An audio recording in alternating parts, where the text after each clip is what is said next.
Hello दोस्तों, कैसे हैं आप सब। उम्मीद करता हूं कि आपकी पढ़ाई बहुत बढ़िया चल रही होगी। आज का जो हमारा टॉपिक है वो है arrival of Europeans in India. Bharat में यूरोपियों का आगमन। यूरोपियों का आगमन भारत में क्यों हुआ, उसके क्या कारण थे, और भारत आके जब वो यहाँ पे व्यापार करने लगे तो यहाँ पे क्या क्या उनको परेशानियाँ आईं या उन्होंने यहाँ पे क्या क्या काम किए, ये सारी की सारी चीज़ें हम इसमें पढ़ेंगे। तो हमें ये पता होना चाहिए कि जो यूरोपीय कंपनी भारत में आई हैं वो कौन कौन सी हैं और उनका क्या क्रम है, उन्होंने यहाँ पे क्या क्या काम किए। ठीक है, चलिए स्टार्ट करते हैं अपनी चीज़ें। तो सबसे पहले हमें पता होना चाहिए कि कौन कौन सी जो यूरोपीय कंपनी है वो भारत में आई है। ठीक है, तो सबसे पहले हम देखेंगे कि एक कंपनी का नाम है जिसका नाम है पुर्तगाल, है ना, पुर्तगीज़। फिर एक कंपनी है ब्रिटेन। फिर एक कंपनी है डच। फिर एक कंपनी है डेनिश। फिर एक कंपनी है फ्रेंच। और एक कंपनी जिसके बारे में बहुत कम लोग बताते हैं जिसका नाम है स्वीडिश। ये 6 कंपनियां ऐसी थीं जिनके बारे में हमें पढ़ना है। और मेनली एक मोटा मोटा देखें तो ये 5 कंपनियां हैं जिनके बारे में हमें पढ़ना है ये। ठीक है, इसको हम ना भी पढ़ें तो चल जाएगा क्योंकि स्वीडिश का काम इतना ज़्यादा इम्पोर्टेंट भारत में नहीं रहा। 5 कंपनियां कौन सी? पुर्तगाल, ब्रिटिश, डच, डेनिश और फ्रेंच। अब हम ये देखेंगे कि इनका क्या ऑर्डर है भारत आने का और इन्होंने क्या क्या काम भारत में आके किए। ठीक है, चलिए स्टार्ट करते हैं। तो अपनी चीज़ों को पढ़ने से पहले एक पास्ट में एक नज़र डालें कि ये चीज़ें क्यों हुई, यूरोपियों का भारत में आगमन कैसे हुआ, क्या कारण था, तो वो देख लेते हैं।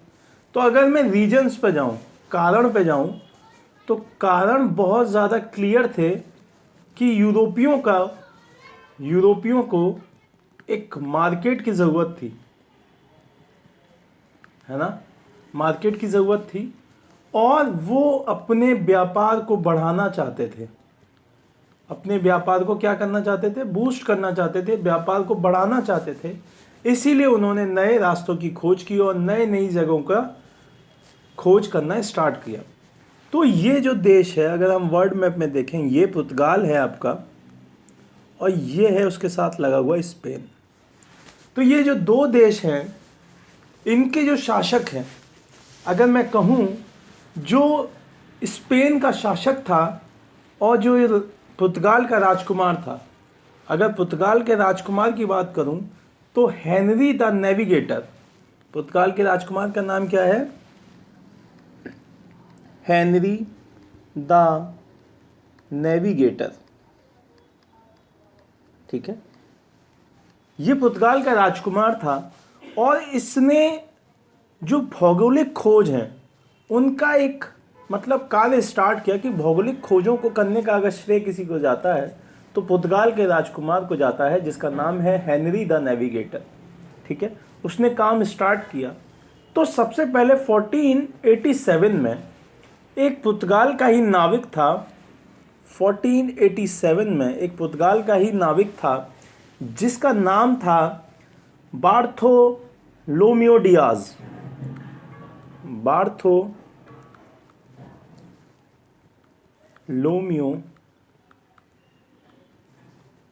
डियाज। ठीक है, एक नाविक था। इसने क्या किया कि इसने तूफानी अंतर्द्वीप की एक खोज की जिसका नाम था उत्तर माशा अंतर्द्वीप। ठीक है, इसने क्या किया? उत्तर माशा अंतर्द्वीप। ठीक है, इसकी खोज की। अब इसके बाद अगर हम देखेंगे कि इसके बाद बहुत सारे नाविकों को ये पता चलेगा कि यार इसने खोजा है तो कंपटीशन हो जाएगा स्टार्ट। तो फिर स्पेन का एक नाविक है जिसका नाम है कोलंबस। ठीक, स्पेन का एक नाविक है जिसका नाम है कोलंबस, ठीक है। और ये अपने स्पेन से चलेगा, कब? ये चलेगा 1492 में। कब चलेगा? 1492 में, 1492 में। और ये किसकी खोज के लिए जाएगा? ये जाएगा भारत की खोज के लिए, लेकिन इसका रास्ता चेंज हो जाएगा और ये पहुंच जाएगा कहाँ? आपके अमेरिका, ठीक है। अमेरिका पहुंच जाएगा, और अमेरिका जब पहुंच जाएगा तो इसी ने इसकी खोज का श्रेय जाता है कि अमेरिका खोजा किसने? कोलंबस ने। लेकिन खोज किसकी करने निकला था? भारत की। फिर पुर्तगाल का एक और नाविक है जिसका नाम है Vasco D gamma. Vasco D gamma, ठीक है। वास्को डी गामा जो कि कब निकला है? 1498 में। 1498 में ये पुर्तगाल से निकला और इसने अपना सफ़र शुरू किया। जब ये पुर्तगाल से चला, अगर मैं क्लियर कर दूं इस मतलब पूरी इसको, या दूसरा पेन ले लेता हूं, ठीक है। और अब देखिए, जब ये पुर्तगाल से निकला तो इस रास्ते पे निकला, ठीक है। इस रास्ते पे होते हुए यहाँ पर एक स्टॉप लेगा। यहाँ पे स्टॉप लेके इसे एक नाविक मिलेगा, है ना। इसका नाविक जो, इसकी खोज किसने कर रखी थी? इसकी खोज कर रखी थी आपके बार्थोलोम्यू डियास ने। इसी को बोला जाता है उत्तर मानसा। यहाँ पहुँचा, यहाँ तक का रास्ता पता था, लेकिन यहाँ पे एक उसे नाविक मिला जिसका नाम था अब्दुल माजिद। क्या नाम है? अब्दुल माजिद, ठीक है। और ये कहाँ का है? ये है गुजरात का, ठीक है। ये गुजरात का नाविक है जिसका नाम है अब्दुल माजिद। और ये कहाँ मिला है उसे? ये मिला है उत्तर मानसा अंतर्द्वीप पे। जब वास्को डी गामा उत्तर मानसा अंतर्द्वीप पे पहुंच गया तो इसका नाम, अब नया नाम दे देंगे इसको नया नाम मिलके हो गया केप ऑफ गुड होप। क्या हो गया इसका अब नया नाम? केप ऑफ गुड होप, ठीक है। इसी का ये नया नाम हो गया cap of good hope, new name, ठीक है। उत्तर माशा के अंतर्द्वीप का नाम हो गया कैप ऑफ गुड होप। अब यहाँ से अब्दुल माजिद की हेल्प से ये होता हुआ यहाँ पहुँचेगा, ठीक है। कालीकट पहुँचेगा, और कालीकट में उसका कौन स्वागत करेगा? कालीकट में स्वागत करेगा वहाँ का जमोरिन। जमोरिन एक उपाधि थी, ठीक है। उपाधि थी जमोरिन, जो कि एक हिंदू राजा वहाँ पे रूल करता था, उसकी उपाधि थी जमोरिन। तो उसने उसका स्वागत किया। तो यहाँ पे अब क्वेश्चन बना कि कहाँ पे पहुँचा? तो वो पहुँचा था कालीकट, है ना, कालीकट। और इसका जो बंदरगाह था उसका नाम था, बंदरगाह के नाम क्या है? कापक डाबू, है ना। बंदरगाह क्या नाम से है वो? कापक डाबू, ठीक है। कापक डाबू उस बंदरगाह का नाम था। चलिए, अब ये हुई मोटी मोटी एक हिस्ट्री जो कि हमें पता चल गई कि पुर्तगाल का एक नाविक था जिसका नाम था बार्थोलोम्यू डियाज। तो उसने एक द्वीप की खोज की थी जिसका नाम था अंतर्मानसी अंतर्द्वीप। उस रास्ते को यूज़ किया खोज करने में किसने? वास्को डी गामा ने। और फिर उस उत्तर मानसा अंतर्द्वीप का नाम कर दिया cap of good hope. Vasco D gamma 1498 में निकला था पुर्तगाल से, किसकी खोज में? भारत की खोज में, जिसको हिंदुस्तान कहते हैं। तो फिर वो कैप ऑफ गुड होप से होते हुए जहाँ पे उसकी मुलाकात किससे हुई? अब्दुल माजिद से हुई, जो कि गुजरात का नाविक था। वो उसे अपनी मदद से लेके आया कहाँ पे? कालीकट। और कालीकट में किसके द्वारा उसका स्वागत किया गया? जमोरिन के द्वारा। जमोरिन एक हिंदू राजा था जिसका टाइटल था जमोरिन। उसके साथ उसने जड़ी बूटियों का, मसालों का, इन सब का व्यापार किया और दोबारा लौट गया कहाँ पर? दोबारा लौट गया अपने पुर्तगाल, ठीक है। दोबारा कहाँ लौट गया? पुर्तगाल, और कितनी चीज़ों, कितने गुना दामों पे लौटाया उसे, ये फिर से वापस जाएगा और यहाँ पे उसने अब इस मसाले को, इस जड़ी बूटियों को 60 गुना ज़्यादा दामों पे उसे बेचा। ठीक है, ये हुई एक मोटी मोटी बात। अब आगे देखते हैं अपने टॉपिक को। ठीक है, तो इस मैप में आप देखिए कि ये पुर्तगाल है ना। तो पुर्तगाल से वो आया है यहाँ पर, इसको आपको पता है आशा अंतरीप बोलते हैं। फिर उत्तर माशा जो अंतरीप है उसको, फिर यहाँ पे उसने नया नाम दिया कैप ऑफ गुड होप। फिर यहाँ से गया वो यहाँ, ये ठीक है। फिर यहाँ पे कप्पक डाबू जो बंदरगाह था वो कालीकट में, वहाँ पे वो पहुँच के उसने 20 मई को पहुँच गया था। उसने काफ़ी व्यापार की चीज़ें ली वहाँ से, वापस बेची। कहाँ पे वापस बेची? आपके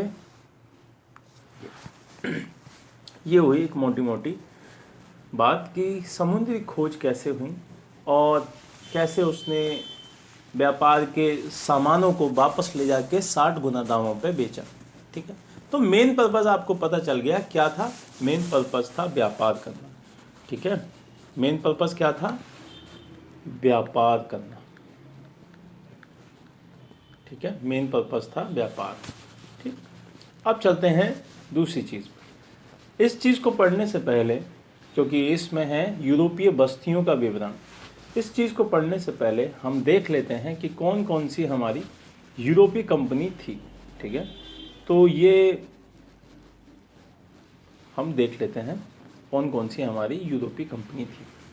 तो यूरोपीय कंपनी में अगर मैं शॉर्ट फॉर्म में लिखूं यूरोपीय कंपनी, तो हमें पता होना चाहिए, पहली है पुर्तगाल, दूसरी है डच, तीसरी है ब्रिटिश, चौथी है आपकी डेनिश, पांचवी है आपकी फ्रांस। ठीक है, 5 कंपनियां हैं जो मेन है हमारी पढ़ने के लिए, जो हैं 5 कंपनी। ठीक है, अगर मैं पेन चेंज कर लूँ अब, ठीक है, तो ये 5 कंपनियां हैं। अब इन पांचों कंपनी के बारे में अगर हम देखें कि इनकी स्थापना कब हुई है ना, इनकी अगर स्थापना देखी जाए तो ये कब हुई है और इन कंपनियों के जो नाम हैं वो क्या क्या है। ठीक है, तो इनका एक चार्ट है, उसकी फॉर्म से अगर हम समझना चाहें तो उससे समझ सकते हैं। ठीक है, पुर्तगाली जो कंपनी है उसका नाम है पुर्तगाली ईस्ट इंडिया कंपनी। ठीक है, और इसका जो दूसरा नाम था, वहाँ जिस नाम से इसको बोला जाता था, एस्तादो दा इंडिया। ठीक है, एस्तादो दा इंडिया, पुर्तगाली ईस्ट इंडिया कंपनी। ये किस देश की थी? ये पुर्तगाल की थी। इसकी स्थापना कब हुई? इसकी स्थापना हुई है 1498 में। ठीक है, 1498 में। और जो इंडिया में इसका फर्स्ट गवर्नर था उसका नाम था FD एल्मीडा। ठीक है, FD एल्मीडा इसका पहला गवर्नर था जिसको इंडिया में पुर्तगाली ईस्ट इंडिया कंपनी ने अपना गवर्नर बना के भेजा था। कहाँ पे? कालीकट पे। ठीक है, दूसरी कंपनी जो थी वो आई थी आपकी डच।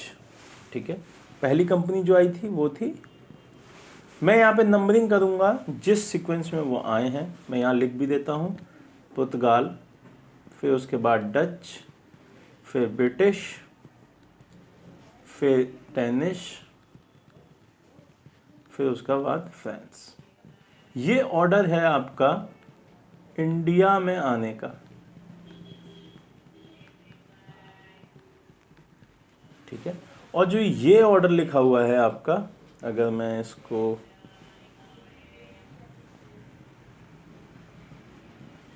एक सेकंड रुकिएगा, अगर मैं इसे साफ करूं, ठीक है, तो ये ऑर्डर जो लिखा हुआ है आपका वो है आपकी कंपनी किस ईयर में स्थापित हुई है ना, ये उस सीक्वेंस में लिखा हुआ है। तो इसके लिए मैं पेन दूसरा कर लेता हूँ जिससे कि आपको ये चीज़ें याद रहें। ठीक है,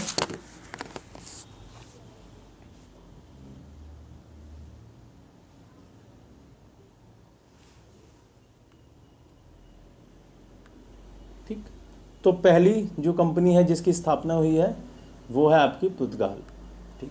फिर दूसरी कंपनी जिसकी स्थापना हुई है 1600 में, वो है आपकी east India Company of Britain, अंग्रेजी ईस्ट इंडिया कंपनी, जिसका नाम था the governor and company of merchants of London trading into the east Indies. इतना बड़ा नाम याद करने की कोई ज़रूरत नहीं है, आपका हो जाएगा ब्रिटिश ईस्ट इंडिया कंपनी। ठीक है, जो कि ब्रिटेन की थी। 1600 में इसकी स्थापना हुई थी और बेसिकली अगर देखा जाए तो 1599 में ही एक मर्चेंट पर साइन कर दिया था वहाँ की एलिजाबेथ ने, और 1600 में इसकी स्थापना ऑफिशियली हो गई थी। जो फर्स्ट गवर्नर के रूप में भेजा गया वो सर टॉमस रो थे, और कहाँ मिले वो सूरत। फिर तीसरी है जिसकी स्थापना हुई है वो है डच। ठीक है, डच ईस्ट इंडिया कंपनी, जो कि कहाँ की थी, हॉलैंड की थी, और 1602 में इसकी स्थापना हुई है। इसके जो गवर्नर थे वो थे बर्निच ओ, और इन्होंने कौन सी जगह पर अपना कंपनी की स्थापना की, वो है मसूलीपट्टनम। ठीक है। फिर आते हैं डेनिश पे। डेनिश डेनमार्क की कंपनी थी, और डेनमार्क की जो कंपनी थी उसकी स्थापना कब हुई है, उसकी स्थापना हुई है 1616 में। ठीक है, 1616 में। इसके जो गवर्नर थे वो हैं डिहस्तमान।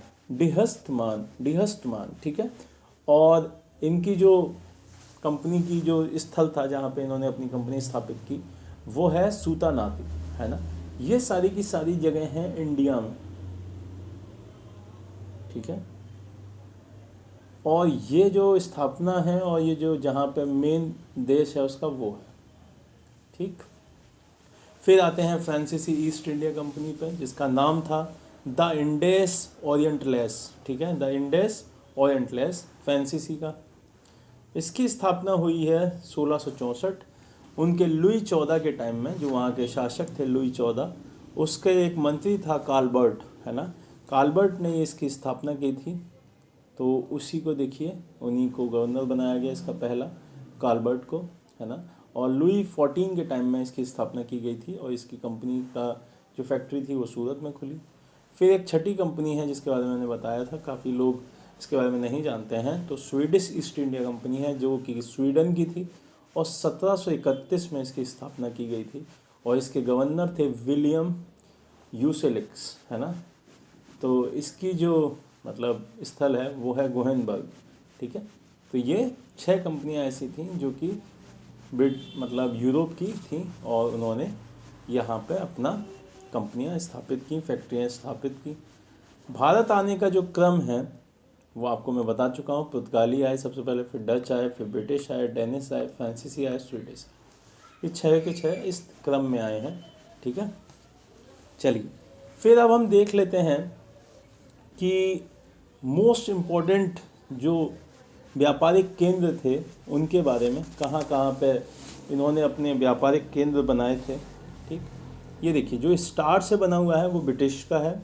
ठीक है, जो स्टार से बने हुए हैं वो ब्रिटिश के हैं। जो आपके ब्रैकेट्स बने हुए हैं वो फ्रांस के हैं। पौंडीचेरी फ्रांस का बहुत बड़ा पॉइंट था, जो कि फ्रांस का एक उनका हेड ऑफिस माना जाता है ना। मछलीपट्टनम अंग्रेज़ों के द्वारा स्थापित दक्षिण भारत में पहली फैक्ट्री थी। अगर क्वेश्चन आए कि दक्षिण भारत में कौन सी अंग्रेज़ों के द्वारा पहली खोली गई फैक्ट्री थी, तो वो होगा मछलीपट्टनम। ठीक है, और फिर उसके बाद था सूरत। ठीक है, सूरत में क्वेश्चन आए कि उत्तर भारत में, तो वो सूरत हो जाएगा, लेकिन फर्स्ट फैक्ट्री यही थी। ठीक है, मछलीपट्टनम। फिर उसके बाद आता है एक क्वेश्चन आएगा फोर्ट विलियम कहाँ है, तो फोर्ट विलियम ये है आपका। ठीक, फिर इसके बाद एक और क्वेश्चन रहेगा ट्रैंकोबार कहाँ है, ट्रैंकोबार यहाँ पे है आपका, और यहाँ पे ही था फोर्ट सेंट डेविस। ठीक है, फोर्ट सेंट जॉर्ज कहाँ पे है, तो वो यहाँ है। गोवा आपका ही है ही, आपका पुर्तगालियों और ब्रिटेन का था। ठीक है, फिर आपका कन्नूर ब्रिटेन की एक अच्छी खासी कॉलोनी थी।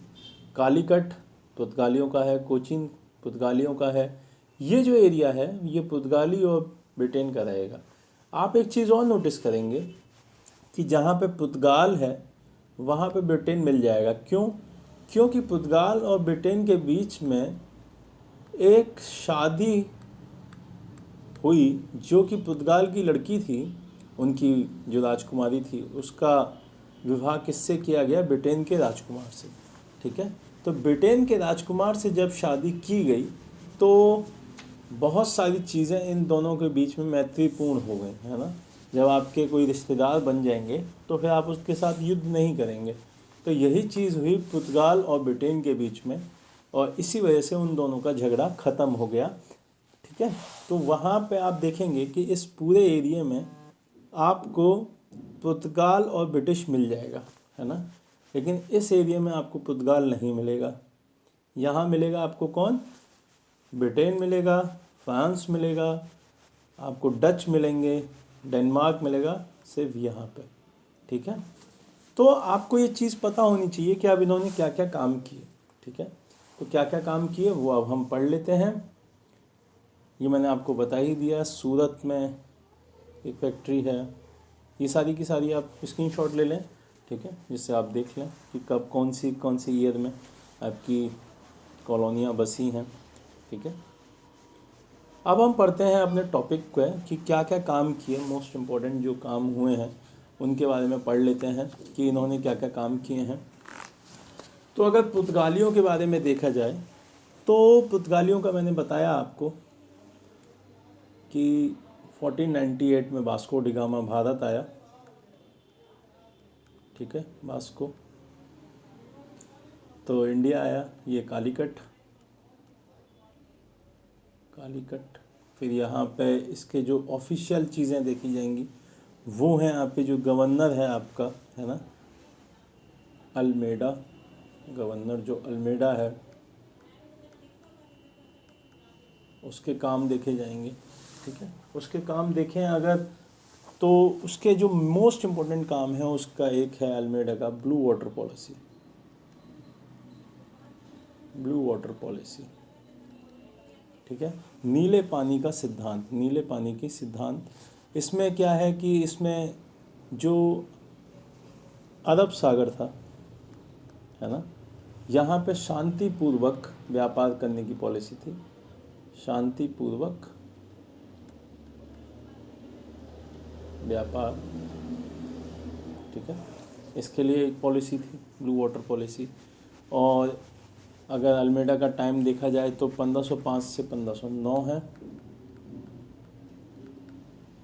ठीक है, 1509। फिर इसके बाद एक है अल्बुकर्क।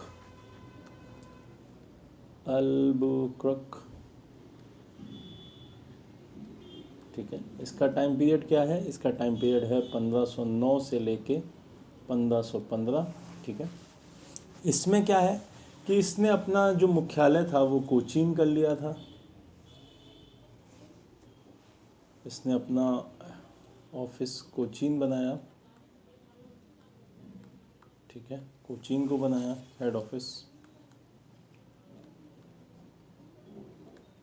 ठीक, फिर इसने जो बीजापुर है ना, उससे मतलब गोवा को जीता। बीजापुर के जो बादशाह थे, मतलब नवाब था बीजापुर का, आदिल शाही, उससे गोवा जीत लिया बीजापुर। अगर मैं यहाँ लिख दूँ आदिल शाही,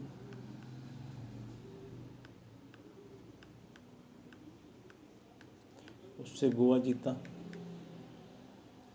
ठीक है, और ये कब जीता है? ये जीता है आपका 1510 में। ये जीता है 1510। ठीक, 1510 में क्या जीत लिया? गोवा जीत लिया।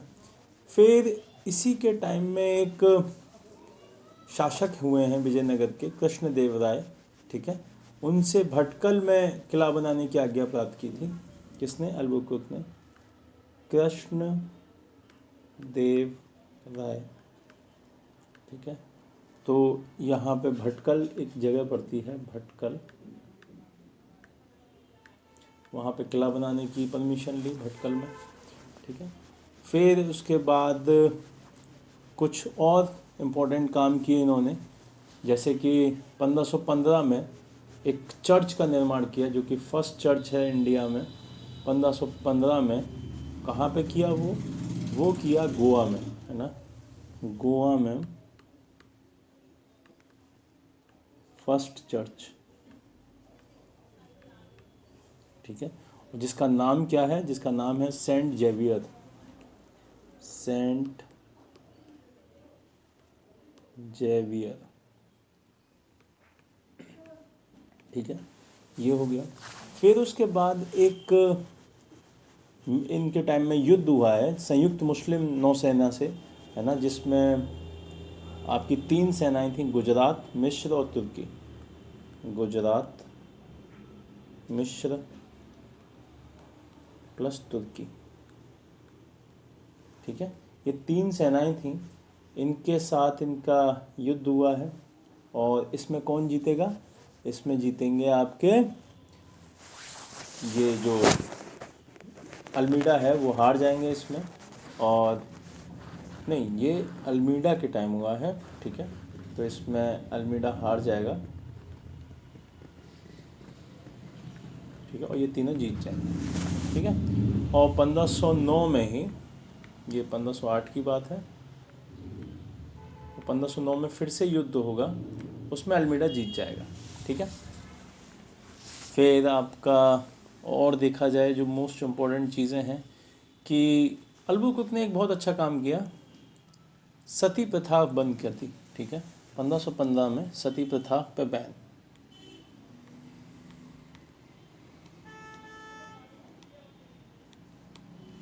सती प्रथा बंद कर दी गई, ठीक है। तो ये चीज़ें हैं आपकी जो बहुत ज़्यादा इम्पोर्टेंट रहीं।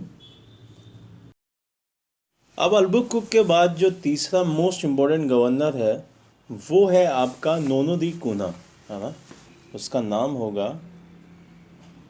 नोनो डी कूना, ठीक है।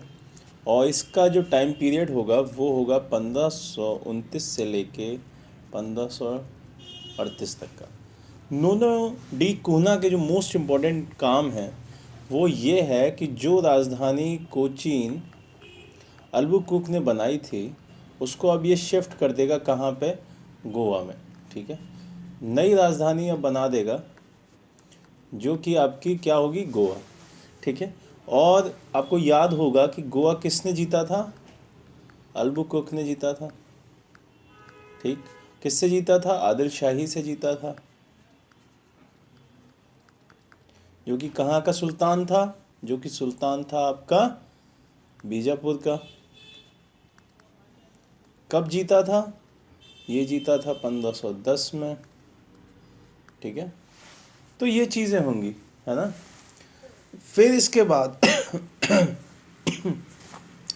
फिर हम ये देखेंगे कि जो मोस्ट इम्पॉर्टेंट चीज़ें हैं जिनसे हम ये कह सकते हैं कि कुछ ना कुछ काम भी पुर्तगालियों ने हमें सिखाए, जो कि हैं आपके, एक हेडलाइन डालेंगे अपनी, पुर्तगालीज़ की देन, है ना, उन्होंने इंडिया में क्या क्या दिया, ठीक है। अगर हम उसे देखें, अगर कुना में एक और चीज़ जोड़ें हम, तो इसकी एक पॉलिसी थी, एक इसका सिस्टम था जिसको बोलते हैं कार्टेज आर्मडा, ठीक है, काफिला सिस्टम,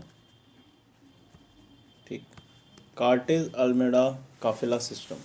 ये क्या था, ये था कि ये खुद को सागर का स्वामी बोलते थे, सागर का स्वामी, ठीक है, सागर का स्वामी बोलते थे। और इसको ये एशिया में जो व्यापार होता था उसके ऊपर इनका गहरा प्रभाव था, ठीक है। तो ये एक ऐसा कहा जाता है कि ये नोनो डी कूना ने स्टार्ट किया था, ये बहुत ज़्यादा फेमस था।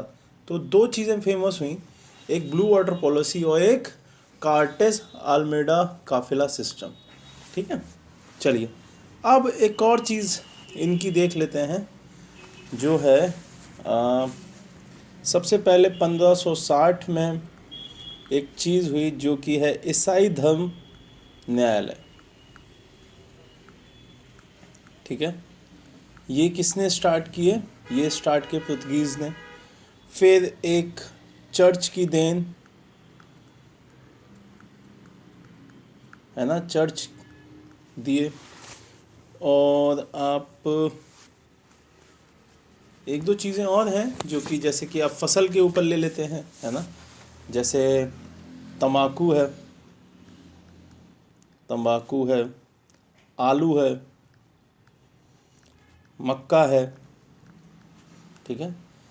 फेस पेंटिंग है ना, जिसको छवि चित्र बोलते हैं। 3D पेंटिंग है, ठीक। फिर उसके बाद आपकी गोथिक कला है। गोथिक कला क्या होती है? जो चर्च की फॉर्म होती है, नुकीली जो फॉर्म होती है उसको बोलते हैं गोथिक कला। आर्किटेक्चर में यूज़ होती है ये, है ना।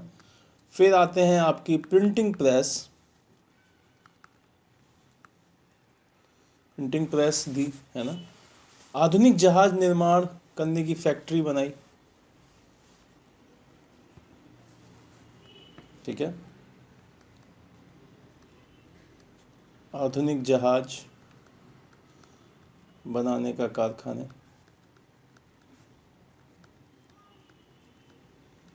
ठीक, ये हुआ। और अनन्नास है, पपीता है, बादाम है, काजू है। यहीं पे लिख लेते हैं आपका अनन्नास, बादाम, काजू और मूंगफली, शकरकंद, मूंगफली, आपका शकरकंद, शकरकंद, लीची है, संतरा है, लीची, संतरा। ये सारी की सारी किसकी देन है? ये सारी की सारी देन है आपकी पुर्तगीज़ की, ठीक है। ये सब कुछ दिया है आपको पुर्तगीज़ ने। तो पुर्तगीज़ की एक और थ्योरी रही है कि आपको अगर किसी देश पे राज करना है तो आप उस देश के लोगों के साथ अपने पारिवारिक संबंध बनाइए। इसी वजह से जो पुर्तगीज़ थे उन्होंने यहाँ की स्त्रियों से विवाह किया, उनके साथ बच्चे पैदा किए और यहाँ पे वो लोग बस गए, ठीक है। तो ये इनका बहुत बड़ा एक थ्योरी कह सकते हैं, इनकी एक पॉलिसी कह सकते हैं कि ये वहाँ के लोगों के साथ शारीरिक संबंध बनाते थे और वहाँ अपने बच्चे पैदा करते थे, ठीक है। तो ये हो गया पुर्तगीज़। अब इसके बाद जो दूसरी कंपनी आती है वो आती है डच, ठीक। डच, जिसको हम हॉलैंड भी बोल सकते हैं, हॉलैंड, या उसको नीदरलैंड भी बोल सकते हैं, ठीक है। नीदरलैंड की कंपनी है। तो अब इसके बारे में अगर हम देखें कि इसकी कंपनी का नाम था United East India Company of Netherland, है ना। और इसको जो फर्स्ट गवर्नर थे, है ना, उसके बारे में ऐसा बताया जाता है कि इन्होंने अपना पहला जो कारखाना है वो 1605 में खोला था, मसूलीपट्टनम, मसूलीपट्टनम, ठीक है, मसूलीपट्टनम में। और इनके बारे में एक चीज़ फेमस है कि ये मसालों का व्यापार नहीं करते थे, ये मोस्टली कपड़ा जो होता था, वस्त्रों का व्यापार करते थे, ठीक है। तो इनका मेन जो फोकस रहता था वो कपड़े के व्यापार पे रहता था, ना कि मसालों पे। और इनका जो एरिया था वो ये एरिया था, ठीक है। कोरोमंडल तट था इनका एरिया मोस्ट, तो कोरोमंडल तट इनके अंडर में रहता था, ठीक है। फिर आप ये देखेंगे 1759 में, मतलब 1759 में एक बैटल होगी, है ना, बैटल ऑफ बेदारा, बेदारा का युद्ध, बेदारा का युद्ध। ये किस किस के बीच होगा बेदारा का युद्ध? ये होगा डच वर्सेस ब्रिटिश, ठीक है। और इसमें डच हार जाएंगे, ब्रिटिश जीत जाएंगे, ठीक है। फिर इसके बाद डचों का पतन होना स्टार्ट हो जाएगा और ब्रिटिश अपनी पावर को बढ़ाने लग जाए। तो ये बात रही डचेस की, और जो भी कोई अदर फैक्टर आएगा, है ना, तो उसको हम आगे पढ़ते रहेंगे चीज़ों को। ठीक है, चलिए अगला टॉपिक है आपका, जो अगली एक पावर है वो है आपकी ब्रिटिश। तो ब्रिटिश के बारे में हम प्रॉपर पढ़ेंगे अपनी आगे की क्लासेस में। ठीक है, तो इसको हम अभी रोक लेते हैं, ब्रिटिश को रोक लेते हैं हम, इसको हम आगे की क्लासेस में पढ़ेंगे। ठीक है, क्योंकि हमको पूरा ब्रिटिश के बारे में ही पढ़ना है। फिर इसके बाद आते हैं जो फोर्थ कंपनी बनी, वो है आपकी डेनिश, है ना, डेनिश, आपकी आपकी डेनमार्क, एक ही नाम है। ठीक है, डेनिश। अब ये 1616 में भारत आए। ठीक है, और यहाँ पे आके इन्होंने जो तमिलनाडु वाला एरिया है और बंगाल वाला जो एरिया है, यहाँ पर और यहाँ पर अपनी फैक्ट्रियाँ बनाई। ठीक है, और 1845 में अपनी जो भी फैक्ट्रियाँ थी, है ना, उसको किसको बेच दिया? उसको बेच दिया ब्रिटिश को। ब्रिटिश लोगों को अपनी चीज़ें सेल कर दी, बेच दी, और कहाँ चले गए? ये चले गए इधर इंडोनेशिया साइड में। ठीक है, ये रही इनकी डेनिश लोगों की हिस्ट्री। फिर इसके बाद आते हैं फ्रांस पे, जो कि ब्रिटिश के बाद मोस्ट इम्पोर्टेंट पावर बन के इंडिया में रहेगा, जो कि फ्रांस है। इसकी स्थापना जो हुई है वो हुई है लुई 14 के टाइम, है ना। वहाँ के एक मंत्री थी काल्बर्ट, ये राजा हो गया। फिर एक मंत्री है काल्बर्ट, उसके टाइम हुई है 1664 में बनी है। ठीक, और ये सबसे एंड में आए हैं, और 1668 में इन्होंने भारत में सूरत में एक कारखाना खोला है। ठीक है, सूरत में एक कारखाना खोला है। फिर आप ये देखेंगे, जब दो पावरफुल शक्तियां रहेंगी तो उनके बीच में डिस्प्यूट पैदा रहेंगे, और इन्हीं दोनों के बीच में जितनी भी बार रहेंगी, जितनी भी बैटल्स रहेंगी, इन्हीं दोनों के बीच में होती रहेंगी। ठीक है, तो ये मोस्ट पावरफुल पावर्स हैं, जो कि होंगी कौन सी? फ्रांस और आपकी ब्रिटिश। तो इनके बारे में हम पढ़ेंगे अपनी नेक्स्ट क्लास में। Thank you so much.